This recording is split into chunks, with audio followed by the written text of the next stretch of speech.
Durwood Zaelke, the founder and president of the Institute for Governance and Sustainable Development. Thanks for your time, Durwood. President Biden has said that they're the worst storms in American history. We've had the governor of Kentucky saying that it's unprecedented. Residents there are saying in their lifetimes they've never seen anything like it. But can we attribute it directly to the climate crisis? Well, we know that the climate system is like an angry beast that we're poking with a hot poker, and we're getting more extreme weather around the United States and around the world. This includes the heat wave in the Pacific Northwest, which is absolutely attributable to climate change. We have the floods in the Midwest. We have the deep freeze in Texas. And all of those were made much more likely by climate change.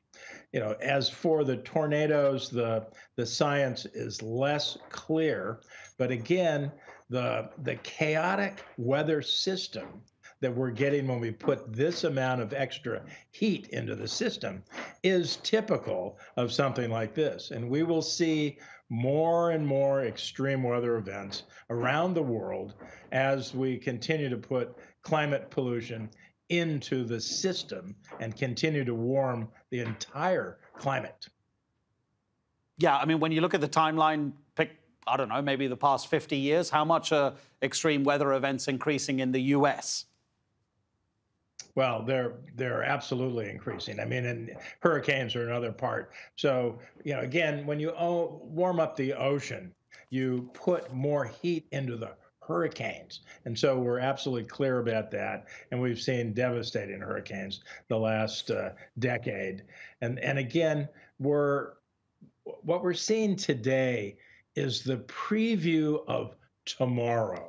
And I'm very happy to see the citizens of these states coming together to help each other clean up. I mean, this is the kind of solidarity we need to address climate change itself. We need this cooperation among citizens of goodwill who are moving away from the cultural wars and saying, we can't tolerate this kind of chaotic weather system.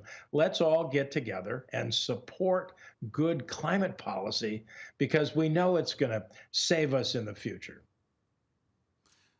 Durwood, you know these figures, right? There are economists and climate experts who have calculated how much extreme weather events are going to cost the United States in financial terms. They say that by 2100, so in other words, in 80 years' time, it's going to cost 4% of the US's GDP. That is trillions and trillions of dollars. And when you're talking about a preview of tomorrow, do you believe that the US has the president that it needs to fight and take the actions necessary to mitigate the very worst effects of the climate crisis?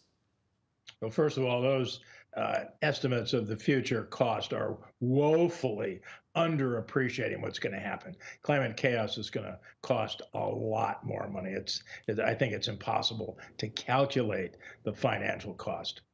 Biden has done a very good job, and John Kerry has done a very good job.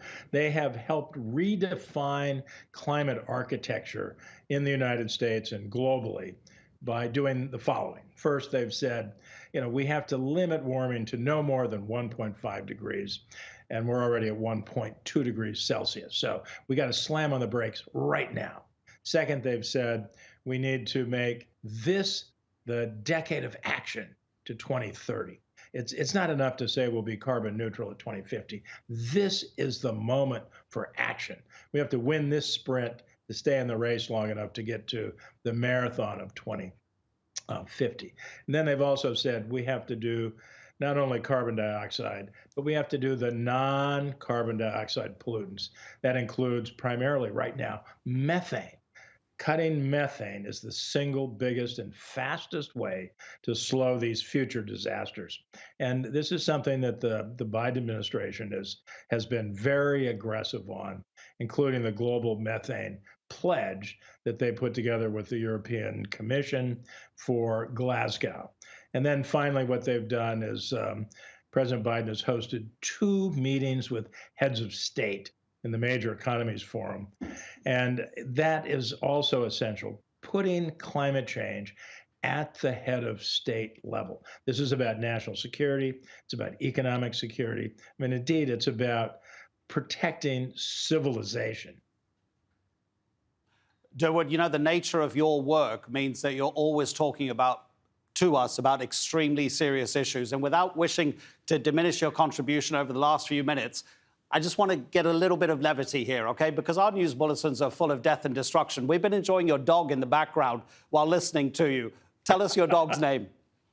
Yeah, that's Gabriel. Yes, he's brilliant. OK. What? Gabe and Durwood, thank you very much indeed. We'll be speaking to you again, Durwood. Thank you so much indeed.